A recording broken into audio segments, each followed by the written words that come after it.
Said Aris Ramadhani dengan NIM B1A21905. Cara pembuatan obat atau disingkat CPOB adalah tata cara pembuatan obat yang baik, merupakan pedoman wajib bagi semua industri farmasi agar menghasilkan produk yang berkhasiat, aman, dan bermutu.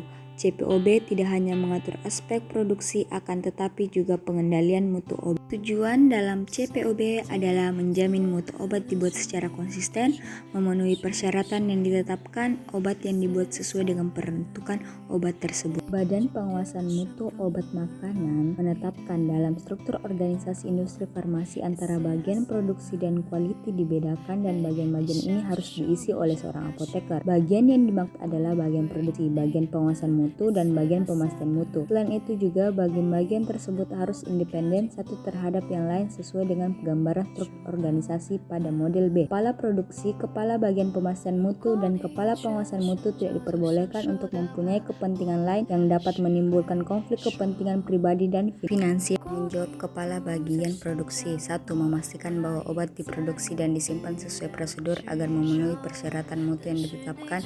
2. Memberikan persetujuan terhadap prosedur yang terkait dengan kegiatan produksi dan memastikan bahwa prosedur diterapkan secara ketat. 3. Memastikan bahwa catatan produksi telah dievaluasi dan ditandatangani oleh personil yang berwenang.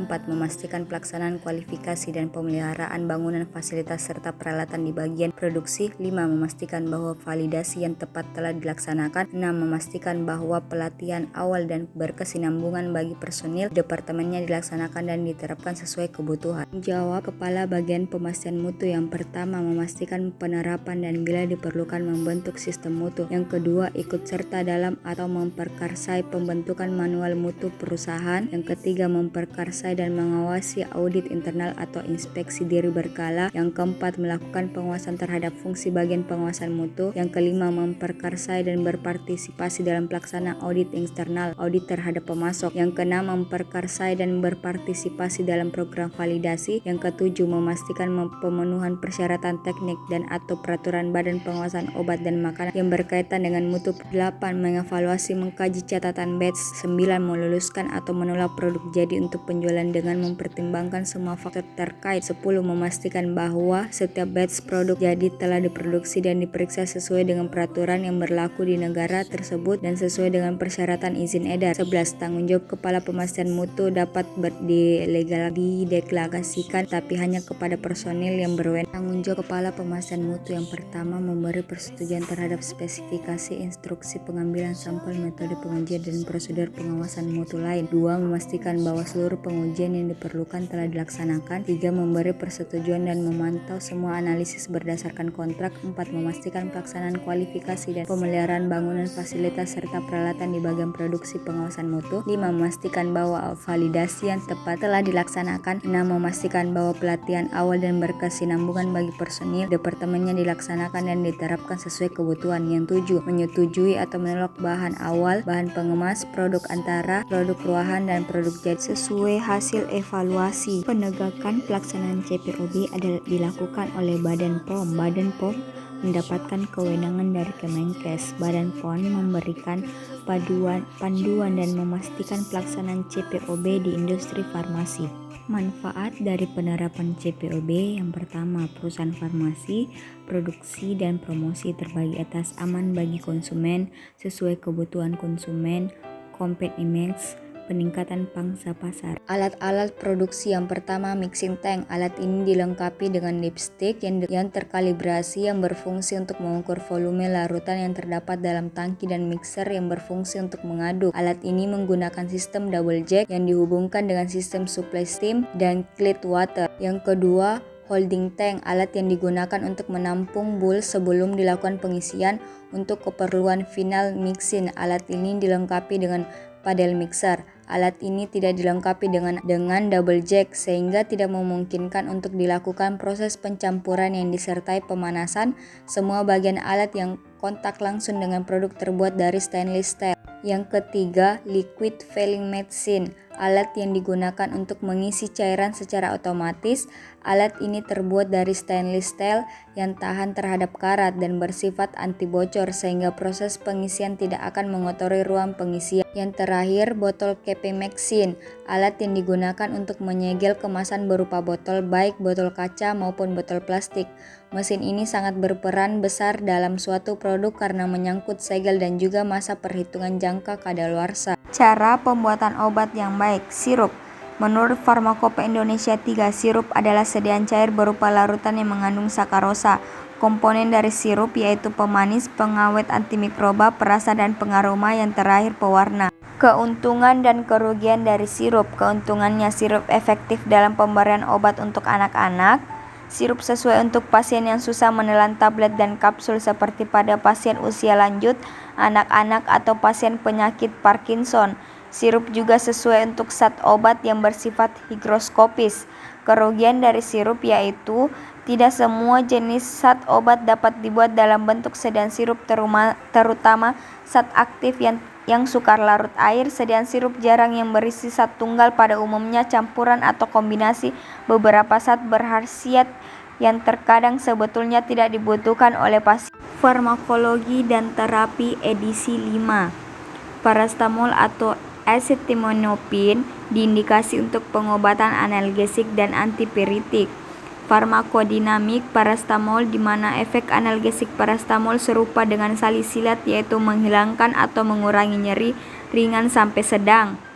Parastamol merupakan penghambat biosintetis PG yang lama. Farmakokinetik parastamol, di mana parastamol diabsorpsi cepat dan sempurna melalui saluran cerna. Konsentrasi tertinggi dalam plasma dicapai dalam waktu 1/2 jam dan dalam masa paruh plasma antara 1-3 jam. Parasetamol tersedia sebagai obat tunggal berbentuk tablet 500 mg atau sirup yang mengandung 120 mg atau 5 ml. Terdapat pula sediaan kombinasi tetap dalam bentuk tablet maupun cairan. Dosis parasetamol untuk dewasa 300 mg sampai 1 gram per kali dengan maksimum 4 gram per hari. Untuk anak 6-12 tahun 150 sampai 300 mg per hari dengan maksimum 1,2 kg per hari. Untuk anak 1-6 tahun 60 sampai 120 mg per hari dan bayi di bawah 1 tahun 60 mg per kali. Pada keduanya diberikan maksimum 6 kali sehari. Cara kerja. Siapkan peralatan. Karyawan harus sehat dan tidak berpenyakit menular. Botol dan tutup botol dicuci dengan pyrophosphate 0,5% dengan mesin cuci otomatis. Bahan baku diambil dari gudang bahan baku. Kirim ke ruang penimbangan kelas 3 melalui airlock. Bahan pengemas sekunder diambil dari gudang bahan pengemas sesuai dengan master formula yang akan diproduksi. Kirim ke ruang packing sekunder atau black area. Cara kerja. Pertama, siapkan alat dan bahan. Karyawan harus sehat dan tidak berpenyakit menular. Botol dan tutup botol dicuci dengan natrium fosfat 0,5% dengan mesin cuci otomatis. Bahan baku kirim ke ruang penimbangan kelas 3 melalui airlock. Timbang sesuai dengan master formula. Cek oleh kepala regu dan kepala unit. Setelah oke, kirim ke ruang produksi melalui airlock khusus bahan baku. Bahan pengemas kirim ke ruang packing sekunder black area. Cetak nomor batch dan tanggal expired sesuai master formula. Cek oleh kepala regu dan kepala unit. Kalau sudah oke, baru siap untuk dipakai mengemas produk. Semua bahan baku dan bahan pengemas yang diambil dari gudang penyimpanan masing-masing telah disetujui QC terlebih dahulu pada masa karantina. Bahan yang dipakai adalah yang telah lulus QC. Bila tidak memenuhi spesifikasi standar, maka bahan harus di-reject, dimusnahkan langsung atau dirusak terlebih dahulu. Proses produksi. Masukkan pelarut dalam tangki, kemudian panaskan hingga mendidih atau pada suhu 70 Celcius. Tambahkan metil paraben, dimixin hingga larut, kemudian tambahkan sukrosa, dimixin hingga larut dan homogen.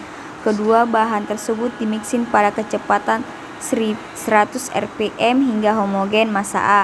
Campurkan parasetamol dengan propil glikol hingga homogen massa B. Tambahkan massa B ke dalam massa A, mixin pada kecepatan 100 rpm hingga homogen. Tambahkan zat pewarna yang sudah dilarutkan ke dalam bagian air ke tangki utama, dimixin hingga homogen. Selanjutnya tambahkan esensi stroberi, dimixin hingga homogen. Mixing campuran bahan sambil melakukan pendinginan hingga suhu 40 Celcius. Alirkan secara berulang melalui filter penyaring secara vakum sehingga didapatkan massa yang jernih. Massa yang dialirkan ke strok tangki melalui vakum menghilangkan busa. Diberi label kemudian sampling untuk dilakukan pengujian oleh QC. Setelah mendapatkan hasil pengujian yang sesuai oleh QC, maka dilakukan proses filling dan setiap 15 menit selama proses pengisian operator akan melakukan EPC keseragaman volume dan dengan cara membandingkan dua botol produk pengisian dengan botol standar, kalibrasi kekencangan tutup botol secara manual, kelengkapan register, batch, dan expired. Setelah pengisian produk yang telah disusun pada rak khusus di karantina, beri label kuarantin, lakukan EPC, uji volume, perpindahan stabilitas, sediaan pengambilan produk untuk rentan sampel. Bila lulus uji produk tersebut, dikirim ke packing sekunder botol, brosur dan sendok teh yang dimasukkan ke inner botol, lalu masukkan ke outer box, beri nomor batch register pada outer box, cek akhir. Kirim ke gudang produk jadi, dilakukan serah terima dari bagian produksi ke bagian evaluasi sirup. Uji pemerian. Keadaan yang diamati yaitu warna, rasa, bau, kelarutan. Pemerian dikatakan baik jika warna sirup tidak berubah dan bau tidak hilang. Yang kedua, pemeriksaan bobot jenis. Pemeriksaan bobot jenis sirup parastamol dilakukan dengan menggunakan metode piknometer. Pemeriksaan pH. Lakukan pengukuran pH menggunakan pH meter dengan mencelupkannya dalam larutan sirup. Rentang pH pada sediaan sirup parastamol yaitu 3,8 sampai 6,1. pH sirup parastamol cenderung bersifat asam. Yang keempat, pemeriksaan viskositas. Mengukur viskositas sirup parastamol menggunakan viskometer Broadfield. Dalam menentukan viskositas cairan, semakin besar nilai viskositas suatu cairan, maka semakin besar pula kekentalan cairan tersebut.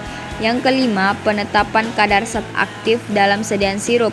Pemeriksaan kadar parastamol dilakukan untuk mengetahui kandungan zat aktif parastamol dalam sediaan sirup, apakah sudah memenuhi persyaratan kadar sirup parastamol dan tertera dalam Farmakope Indonesia edisi 3, yaitu tidak kurang dari 95,0% dan tidak lebih dari 105,